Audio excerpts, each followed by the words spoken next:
Time to bring in Ruth Epstein from the Republican American.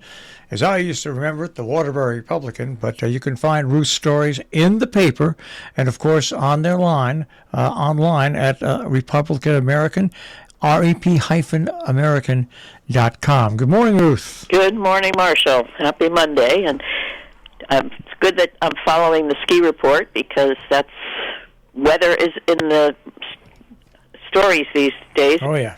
With the ski jumps on the horizon next weekend.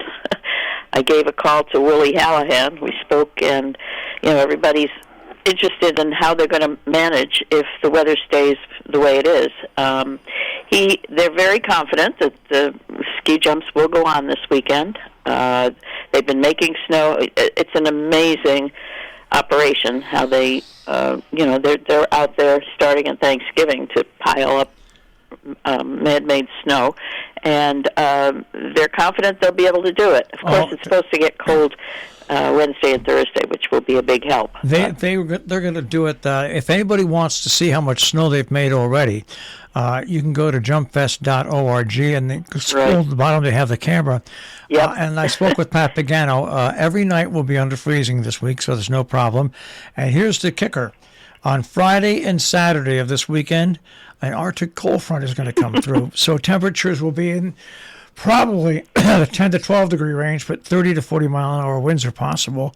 And Sunday there's some moderation. So they're going to ski jump this weekend. It's just that people have to go and bundle up. But you know what? Yeah, they'll have the snow, but man, it's going to be people do this. They love it, and they love it. Yeah. It just boggles my mind every year to see. They're happy to be out there.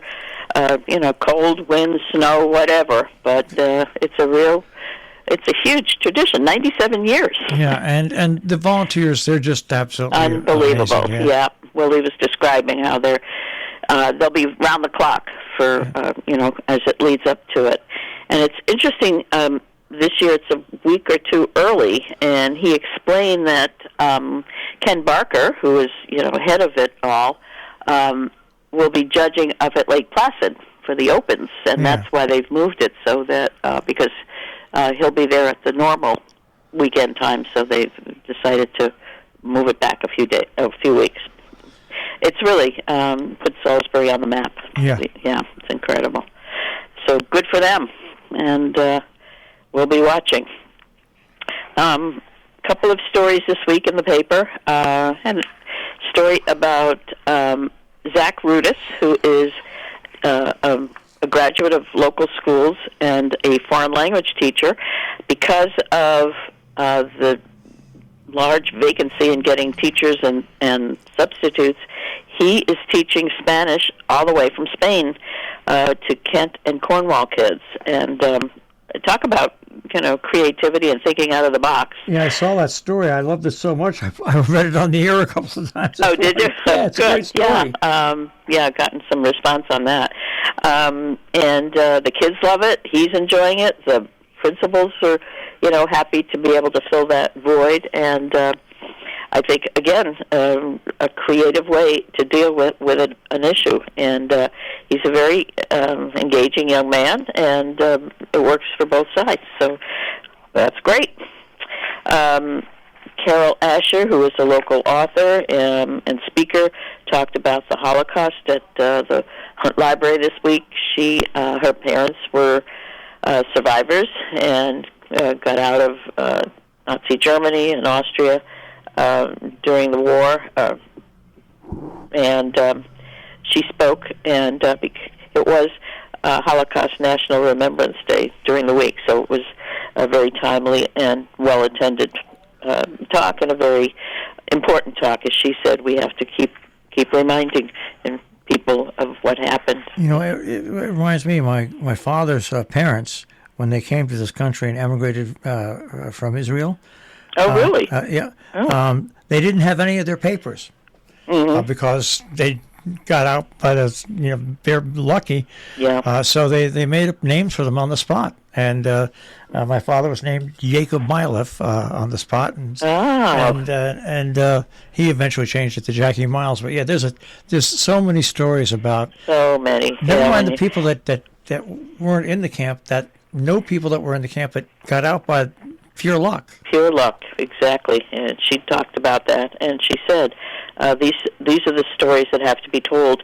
It's not, I mean, it's certainly about the wide range of the Holocaust, but the individual stories are just unbelievable. And, you know, we're losing these people day by day, so their stories have to be told and written and kept for posterity. Okay, looking ahead, it's that crazy week, half January, half February. Yeah. So it's always strange. Not that much going on, really. Cornwall is having a meeting on its POCD tonight. They do that once a year. The zoning commission hosts it, and everybody talks about how they've, what they're doing to follow the what's been set down in their plans of conservation and development. And so that's a Zoom meeting tonight at 7. The rest of the week is pretty open. Read Aloud Day at Kellogg School is on Wednesday. That's always fun, where community members come in and read to the kids. And a lot of stuff on books this week, because next Saturday is Take Your Child to the Library Day. So most libraries are having programs. Kids are welcome, parents are welcome, and there'll be activities and reading and music and so forth.